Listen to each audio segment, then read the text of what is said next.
Hello ladies and gentlemen, I am Dawson Item. I am the director, editor, and writer for our little sketch comedy show called Night University. If you have absolutely no idea what I am talking about, I recommend you go onto my channel and watch our videos. We are on season 1 and we have 4 episodes and we're working on a 5th one with this new camera that you're watching this video on currently at this moment, right now. I think they're funny, my friends think they're funny. If they are not funny, let us know and we will change it for you all. Today, it's not about our stupid sketch comedy show that may or may not be funny, but today is about a movie review.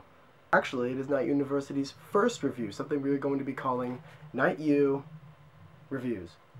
I think it's actually going to go this way, I don't know why I did. That's how stupid I am, and this just shows that this is my first movie review. And of course, as any movie review would go, you'd probably want to start with a movie with Bruce Willis. This just so happens to have Joseph Gordon-Levitt in it. I'm of course talking about the time-traveling movie released in September called Looper.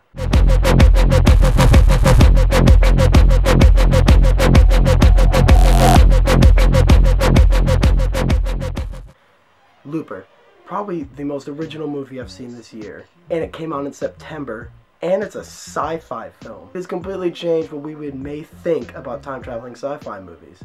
It's not cliche, it's very original, it's unbelievably character-driven and directed. This movie is about Joe, which is played by Bruce Willis and JGL because they are the same person.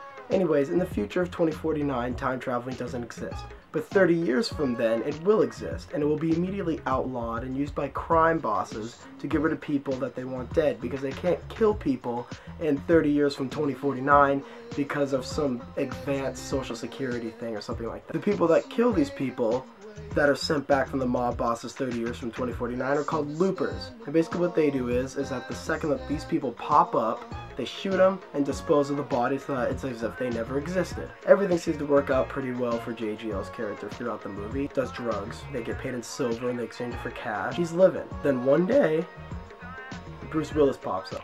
And that's one thing about this movie that I really liked, is how they did the makeup on Joseph Gordon-Levitt.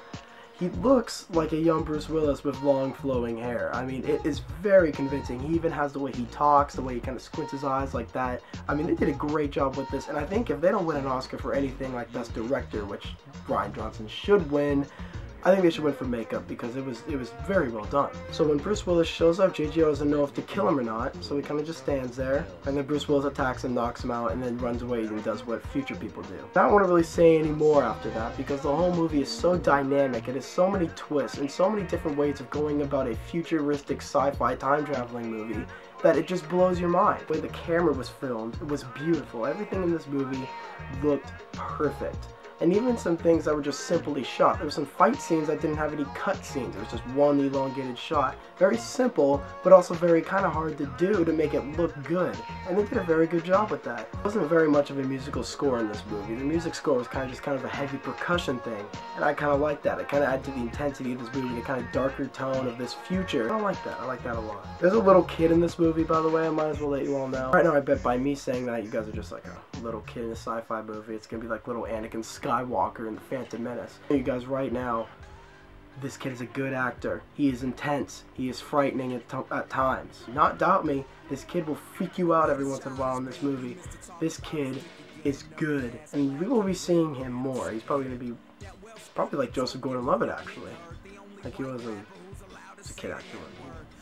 The film surpassed expectations by a long shot, not only for me, but I know a lot of people. Rian Johnson wrote a terrific script, and not only wrote that, but he directed the movie, and he had some executive producer positions. He just took this movie that is his own and just made this fantastically made film that will last for a while. It is a very well done movie. Now, what this movie lacked in maybe might have been special effects, but they made up for with just amazing directing and dialogue. The dialogue and acting in this movie is absolutely superb. There's nothing wrong with it. It's just so good.